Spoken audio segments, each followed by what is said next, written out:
नमस्कार मंडळी, स्वागत आहे तुमचं माझ्या चॅनेलवरती।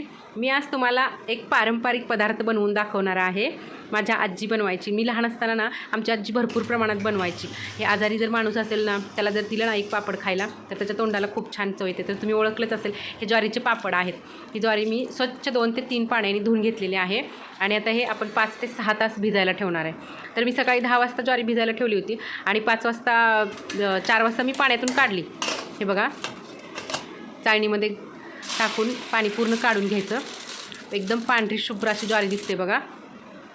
जर ज्वारीमध्ये घोंड वगैरे असलं तर ते पूर्ण काढून घ्यायचे, घोंड पाणी पूर्ण नितळून द्यायचं आणि एका कपड्यावरती अशी ज्वारी मी पसरून घेतली।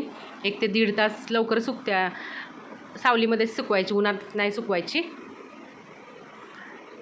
चांगली पसरून घेतली की 1-1.5 तासात सुकून जाते चांगली ही ज्वारी। हे पापड खाल्ल्यानंतर ना खरंच खूप टेस्ट येते तोंडाला। एकदा अवश्य करून बघा। सुरू करूया। आता 1.5 तासात चांगली ज्वारी सुकलेली आहे, तर ही घरातच मी मिक्सरवरती बारीक करून घेणार आहे। हे बघा, मिक्सरवरती मी थोडी थोडी करून बारीक करून घेतलेली आहे ज्वारी। जास्त पण एकदम पीठ आपण भाकरीचं पीठ असतं तसं नाही मिक्सर करायचं, थोडंसं रवाळ पीठ करून घ्यायचं। बारीक रवा जसा असतो ना आपला, आणि हे ओली थोडी असल्यामुळं ना तसंच पीठ तयार होतं। मी मिक्सर करून घेतलेलं आहे मी ही सगळी ज्वारी। आणि हे आपल्या चपातीच्या किंवा भाकरीच्या चाळणीने जे पीठ चाळतो आपण, त्या चाळणीने हे पीठ चाळून घ्यायचं आणि ह्याचा चोथा निघतो ते बघा। जो चोथा निघतो वरचा, तो पण पाकडून घ्यायचं सुपानी। आणि त्याच्यामध्ये जो रवा राहतो ते व्हिडिओ केला नाही मी, त्यात चाळून झालेला आहे हे बघा। आणि हे पीठ रात्रीचंच, ही आदल्या दिवशीची ही सगळी प्रोसेस आहे आपली। हे रात्रीचं पीठ भिजवून ठेवायचं, संध्याकाळी जेव्हा दळून झालं ना चाळून वगैरे घ्यायचं आणि हे पीठ भिजायला पाणी अंदाजेच टाकायचं। ह्याला काही प्रमाण वगैरे नाही। 1 किलो ज्वारी होती माझी आणि मी ह्याला 2 तांबे मला पाणी लागले, म्हणजे 1 लिटर साधारणतः पाणी लागलेलं आहे। जास्त पातळ नाही करायचं। जसं आपण इडलीचं पीठ किंवा डोशाचं पीठ भिजवतो त्या प्रमाणात आपण हे पीठ भिजवून घ्यायचं।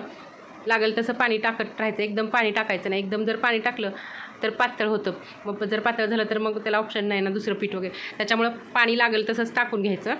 हे बघा, मी जसं लागेल तसंच पाणी टाकून घेते। आणि हा पारंपरिक पदार्थ कसा आहे, तर पूर्वीच्या बायका भरपूर प्रमाणात हे असे ज्वारीचे, बाजरीचे वगैरे पापड बनवून ठेवायच्या, खूप प्रमाणात बनवायच्या। हे पीठ हे बघा, असं प्रमाणात हे पीठ आपण भिजवून ठेवायचं। ह्याच्यात मीठ वगैरे काहीच टाकायचं नाही। हे पीठ असं रात्रभर भिजायला ठेवायचं। ह्याच्यावरती मी आता झाकण ठेवून हे ठेवून देणार आहे मी ही रात्रभर। ही आदल्या दिवशीची सर्व प्रोसेस आहे। आणि हे दुसऱ्या दिवशी बघा, पीठ असं फुगून आलं आहे, थोडंसं फुगलं आहे पीठ।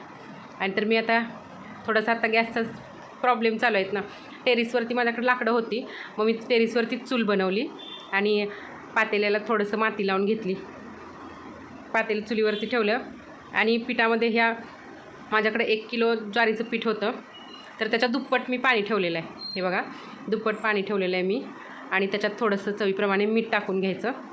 पाणी गरम झालेलं आहे आणि एक्स्ट्रा मी अजून 1 तांब्या पाणी ठेवलं होतं, जर समजा आपल्याला लागलं तर म्हणून। ते एक्स्ट्राचं पाणी मी काढून ठेवले आणि हे जे पीठ होतं रात्रभर भिजवलेलं ते पीठ, आता ह्या पाण्यामध्ये तुमच्या आवडीप्रमाणे तुम्ही जिरे, ओवा, पांढरे तीळ टाकू शकता। मी थोडेसे पांढरे तीळ, ओवा आणि जिरे टाकलेले आहेत।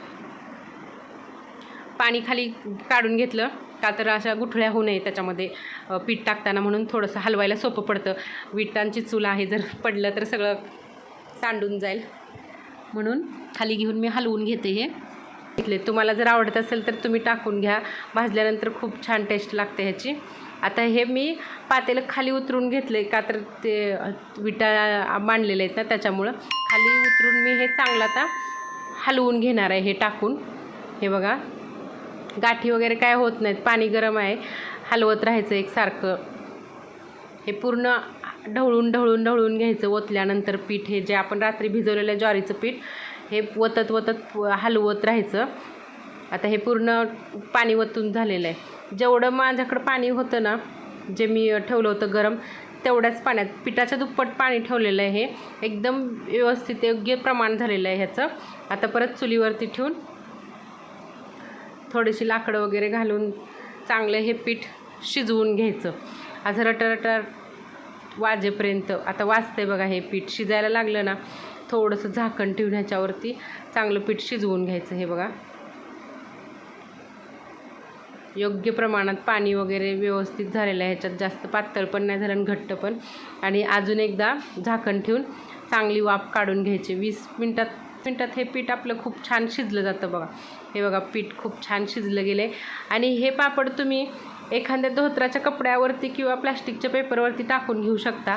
माझ्याकडं हा प्लॅस्टिकचा पापडाचा पेपर आहे. हे मी टेरेसवरती धुवून चांगला स्वच्छ हा कागद टाकून त्याच्यावरती पापड मी हे करून घेणार आहे. गावाला तर पेपर वगैरे काय असलं वापरत नाहीत.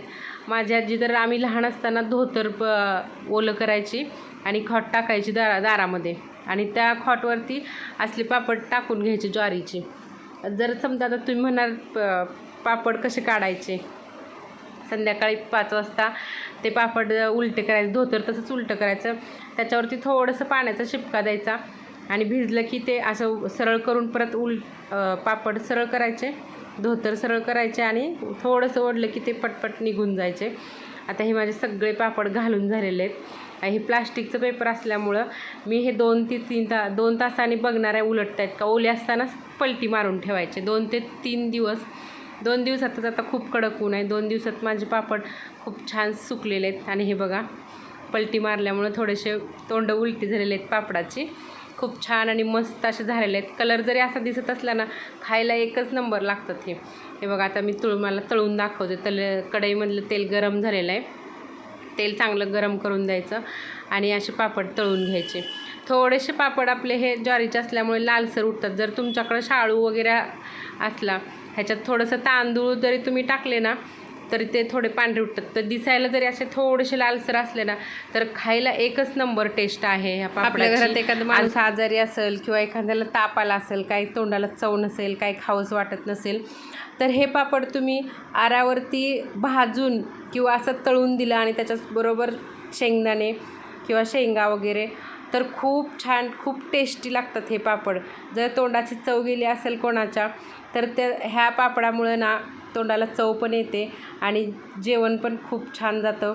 अवश्य एकदा करून बघा हे ज्वारीचे पापड. आपली पारंपरिक रेसिपी आहे.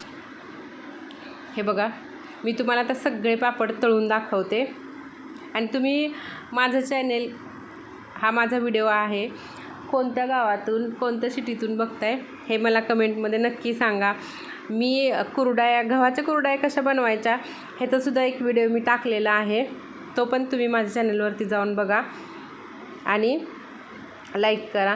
तर आता बघा हे सगळे पापड मी तळून घेतलेले आहेत. खूप छान मस्त फुललेले आहेत पापड. बघा कसा वाटला हा पारंपरिक पदार्थ आपला.